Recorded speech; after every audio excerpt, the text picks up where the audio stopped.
So next we'll have First Lieutenant Conrad Franke, Cyber Warfare Officer in the Virginia Army National Guard, a cyber engineer at Zatere, and a creator of the MCPA Hardware Lab. So thank you so much. Thank you for the introduction. Hello, good afternoon, everyone. Thank you guys for having me. It's been awesome to be a part of MCPA this year as we grow and selling out on tickets and things. It's been an absolute honor being a part of this organization, and I've enjoyed it so much. I've been working on a project for about 2 years, on and off, and it's just been really awesome, and I've had some family changes that have led to me wanting to summarize this and really bring it to an end and present it to the world, kind of. So this is some analysis and kind of some learning tips and things that I learned along my way with analyzing some foreign hardware. So again, this is not sponsored by the government. There's no one sponsoring this talk. I just purely wanted to do something in my free time and occupy myself with other things while I was at Bullock and things. So I interviewed at a company called Zatere, and I got picked up a while ago. And then Russia invaded Ukraine. And I was like, okay, how can I do something, or how can I get involved with this? And I got sent to Bullock. So while I was at Zatere, I got orders, and just out of nowhere, they were like, hey, you're going to have to pick up your life with your family and leave. It was absolutely not fun. It was not a great experience, but after I wound up getting to Bullock, it was great. The problem was I had self-interest issues. So I didn't find Bullock very interesting or hard or difficult. And that's just my perspective. A lot of other people really, really, really enjoyed it, learned a lot, got a lot out of it. But for me, it just wasn't enough. So I wanted to add something on top of my plate, of course, being me, super ambitious, to do something more. Israel and Hamas also just kicked off, and they had the pager thing going on, but you can't buy one of those. So I was like, all right, we got to find something else that I can acquire. To the right there, there's also an image of a spaghetti tower that we made at Bullock, which was, that one was the tallest in the class. I do want to highlight that. So let's talk a little bit about Russia and Ukraine. So Ukraine's kind of like the scrappy little brother over there in the west to Russia. Ukraine citizens make less than half the per capita of each Russian citizen. So they're scrappy people. They want to make money. There's a war. Russia's invading your country, your homeland. What can we do? And then this is a photo of Moscow and Kiev. So just to put it in perspective, like Moscow has a lot more infrastructure. They're a much larger city than Kiev. But there's pictures out there of these things winding up on eBay. This is legit. So people actually do sell drones on eBay. So you can go out onto eBay and purchase like drones and drone parts for the Shahed drone, which is originally Iranian, and then the IP rights were bought by Russia. You can buy some radios. This is kind of like some radios that we have over in the US currently, but you can just go ahead and buy these for like $2 grand a pop. And then if you want to be someone, or you want to go do something over in Russia, like you can just buy documentation from their soldiers that were over there. So I, of course, wanted to get involved with this entire thing and like buy something that was cool and like jump into this and start like wrapping this into cyber in some way, shape, or form. So I was looking around at what I could purchase. Unfortunately, there wasn't a lot out there that I could just like readily buy. So I had to look around and kind of like DM sellers and do all these things to kind of like try and find where I could purchase one of these. So I DM'd this one guy that had some very interesting components on eBay. And I was like, hey, can you even like translate my messages? Can you see what I'm sending you? Can I send you a list of things I'm looking for? And he's like, yeah, we have parts. Just like make a request. So I was like, cool. Do you have anything that looks like this? And I sent over just these microcontrollers or something similar to this. I was like, hey, do you have anything similar? And he sent me a message at 12, like at night. My wife's like in bed, and I'm just super amped when he sent me a message, and he's like, yeah, we've got stuff. And he sent me a link, and it was to this. This was where that adrenaline rush really kicked in, and I was like, oh man, we have something here. So this is for a Tornado missile system, which is kind of like a truck-mounted missile. And this board goes inside of one of those missiles, and they launch and do some like inertial targeting and computing and things like that. So this was, of course, my reaction. I could not sleep. It was just like blood pumping adrenaline, and I was just like, yes, $40, let's buy it. So I made the purchase, and it took around 45 days to get to me. The device was really, really difficult to actually look at and reverse engineer. It's something called a FPGA, or a field programmable gate array, which is, there's not really like code. They call it a sea of gates. It's not very easy to look at, and essentially I just was like, yeah, I can do some cool stuff with this, but it's nothing that important or something that I can actually show people. It's just basically a potato. So I reviewed a bunch of more electronics online through eBay, talking to the seller, doing a bunch of stuff, and I knew Russian systems at this point, and I was starting to pick up on what's actually cool, what's actually important, what has stickers on it that's like, relevant to kind of what we do. So the seller reached back out to me about a month later, and he sent me this. If you know what that is, it's very interesting. So, of course, I was like super amped about this, and I was like, yes, I need to buy this immediately. So, of course, swipe the credit card, let's go, and it was stuck in shipping. So I was wondering, if that agency was going to come after me, or if I was going to get doxxed, or if I was going to get hunted or something crazy. I'm still here. It's been a while since then, so we're doing good. These are some screenshots as well from the actual device. So on the right there, that's a website that goes directly to the manufacturing company that builds these things, and then over here is a patent that's on Google Patents for these devices. So as an excited person, when I received it, I broke it. So the device didn't work anymore. So I tried to purchase another. I talked to the seller, and I was like, yeah, I need another. I broke it. And he's like, okay, cool, it's $400 now. And I was like, you're kidding me. So went ahead and bought the next one. And I had to reverse the device out from a hardware perspective to actually turn it on. The problem is, there's no real good documentation on these things. There's just a bunch of ICs and stuff, so you have to actually read data sheets and really dive into it to be able to hook power up to these things and get it to work properly. So collected a bunch of artifacts on it. I'm able to clone it and reproduce these if I want to. I can do a bunch of stuff with them, and we'll even talk about that a little more here. So let's talk about kinetic effects, bombs, stuff that glides or targets something. So I wound up looking at a lot of missile systems for a while that were on the internet, and I decided there's a bunch of these online. So there's this thing called a UMPK that they take and they strap it to a bomb, and essentially there's one computer that's really simple that goes into these things. So I wound up acquiring one of the main computers for these. It's highlighted in yellow there, and it connects to this GPS. It's in maroon there.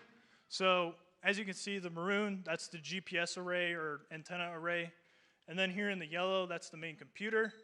And then those cylinders there that look like they have no QC when they were made, those are actually the batteries. They look quite dangerous, personally, after looking at a bunch of batteries and stuff. I mean, it doesn't look like something you buy in a store or something safe. And then on the top there, those are some high torque servos that were purchased by a company in Taiwan and scraped down and then sold back to Russia as they were trying to avoid tariffs and stuff or something like that. So this is what the board looks like over here. And this is a very simple board. In the middle there, you just have an STM32. It's a really simple microcontroller. They did something really unique on this board that you don't see with a lot of other equipment.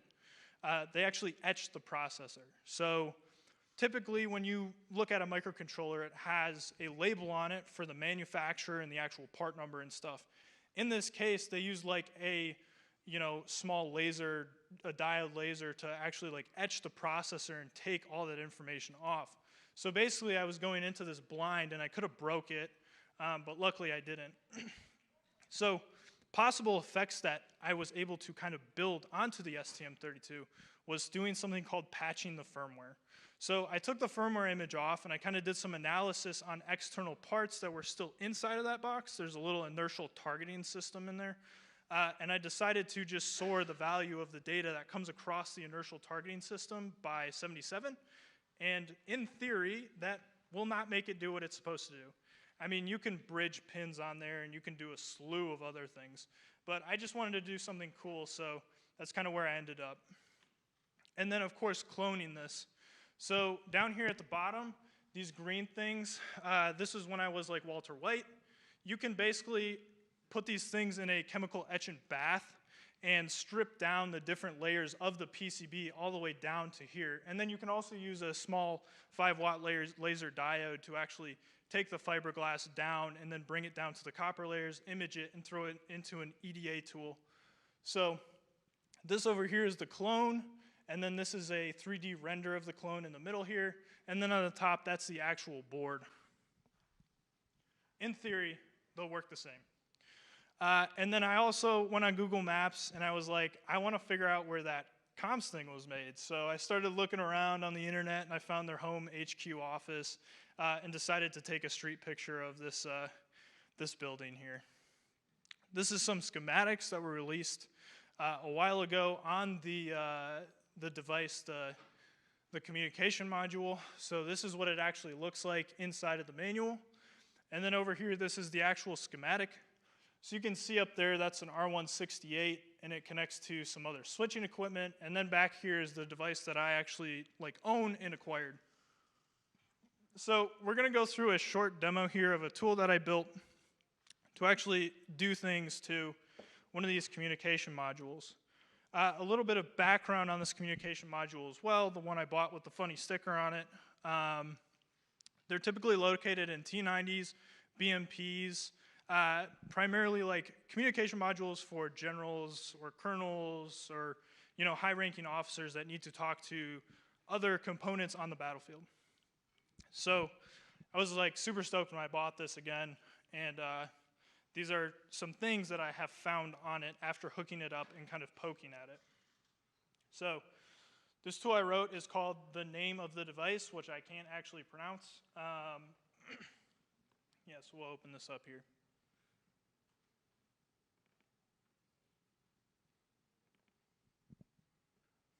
I had to go with the cool retro platform. Can everyone see that okay? All right, cool. So this device right here that I have on the podium with me, this is located at 193.107.190.3, and we're going to target this device. It's currently just connected through the network, so I have an Ethernet cable that goes to the device into my laptop currently. There is also RS-232 on here. There's a hidden menu. You can use a debugger to unlock it and then jump into this weird thing called Techno menu and do all these crazy things to it. But for the purposes of this talk, I am just going to be showing some of the network-capable tooling that I built around this device. So we're going to type in the IP address, which is 193.107.190.3. And we're also going to enumerate the name service. We're going to go after FTP as well. So this is going to pull all of the files off of the device, and we can do some analysis on that, or pass it off to an MI cell, or do something more intensive with those artifacts. We're going to go through that, and we're going to save the files into a local directory on our computer. So now we can hit enter, and it'll start going after the device's name for name service and some of those other SMB artifacts that we can pull from this device.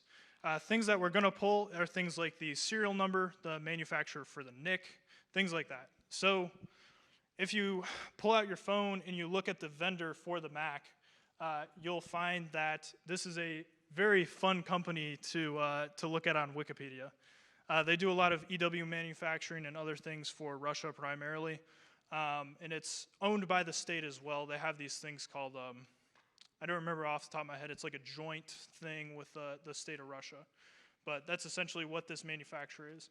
And then if you look on the side of the device, this serial number will match.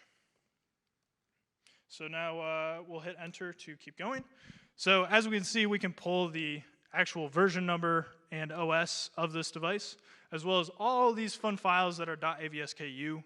That's this weird file extension that this device uses.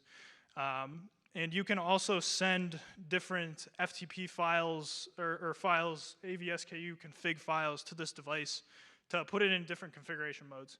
I have left it the way I found it. I had to flash this device back to like when I actually purchased it because I wound up factory resetting it and going through this whole slew of things like 4 days ago, and it was an absolute nightmare because I was rushing to get everything out the door.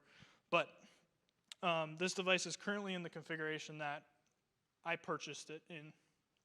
So now we're going to list the artifacts from some of those FTP files.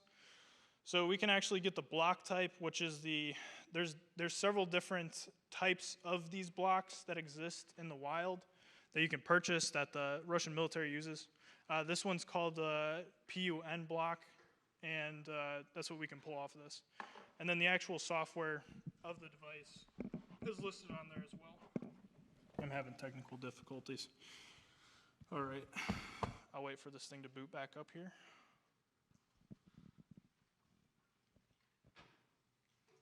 All right, cool. I'm gonna turn this mic off. Can you guys still hear me? All right, cool. So, in normal operation, you can see this one light. Can you guys see this? Okay, cool. So, you can see this one light is lit. This means it's network connected. When I disconnect it from the network, 2 red lights will come up, the device will reboot, it gets in this unhappy state. But right now, it's network connected and happy. So, one thing that I found was kind of cool is I can just toggle some of the LEDs on here. So, like if I hit enter, it's going to send a fancy packet that I crafted over to the device, and it takes a second, you can see the LEDs change. I think it's just clearing something out. That's what that packet does. But if you kind of manipulate that packet, make it a little strange, add some end lines to it and things like that, you can actually DOS the device. So right now what's happening is this is sending over those strangely crafted packets, which is essentially just like an end line character and a null packet, over to the device, and it's going to reboot. That's why you see these blinkies here. So what's happening here is the device is just going to remotely reboot as long as I'm connected to it and running this while loop to be able to kick it on and off over and over and over again. Looking at a battlefield, from a battlefield standpoint, like, this communication equipment is not effective anymore. It's, there we go. All right, we'll stick with this mic. It's not going to work anymore. And you know, when your generals or your commanders are trying to lead operations and your communications equipment doesn't exist or doesn't work anymore, you can't do effective operations. And that's the reality of it. So, kind of looping back to the rest of this talk, if we can switch back to the other slides.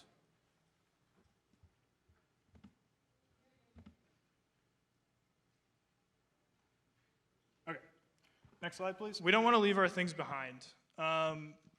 When we leave things behind, such as this communication module or the bombs that I was able to acquire, like that tech's gone. I've reversed it out. You know, I can take that out, and that's just me by myself. There are people overseas, 500-man teams plus, that are getting paid. I'm doing this in my free time to take our equipment out. And this is like a real threat. You know, once things hit the ground as well, they should go boom. I was able to acquire a bomb kit and do things to it on my own in my free time. And I'm sure that there are people that are looking at our equipment as well from, you know, overseas when we left things behind. So we'll also be fighting our own tech when we go over there. As you can see, there's this fun little photo of a Humvee that's currently being driven by ISIS right now, probably still over there. So some things that we can do is we can serialize electronics better. So if something in here, a lot of parts actually in this device are made in the United States. If a lot of these parts were serialized better and there was better tracking mechanisms around them, we'd probably be able to figure out how they got overseas in the first place. We also want to probably have a better way of in-memory storage of serial numbers and things like that, so we can actually track to where they were supposed to go. Currently, we have some mechanisms that do that, but I think that technology has advanced enough to where we can actually like do better at that. We should use more TPMs. This device has no TPMs. It's basically just like plug and play. I can just hook this thing up, throw a debugger on it, and let it rip, which is awesome. And then, of course, damaged equipment should render inert. So that gets into a weird controversy with mil-spec. And the reason why is because when something gets blown up, you know, especially if you're in like a Stryker or a Bradley, you still want your stuff to work. But at the same time, like if you get hit with something and your tech is still there and no one can defend it, that's kind of a problem. At that point, we're leaving things behind. Oh. All right, so that's pretty much it. I have a link to a GitHub, but it's not up currently. I got to throw it up after this talk. And this is for an SAO that I wound up building. So I'll flip that to public afterwards, and I can meet people up at the top for questions as well. I'll do the same thing that Lieutenant Colonel Lee did. And then if you need any references, they're here as well. Or I'm more than happy to share more information about this. I actually would like to dig more into this stuff, but the problem is I cannot sustainably do this due to the fact that I've had family changes and there's things in my life that just don't allow me to continue this work unless there is, you know, someone sponsoring it or someone that wants me to do this. So if you want tooling or things like that, I'm more than happy to share. Just please come see me after the talk. Thank you very much.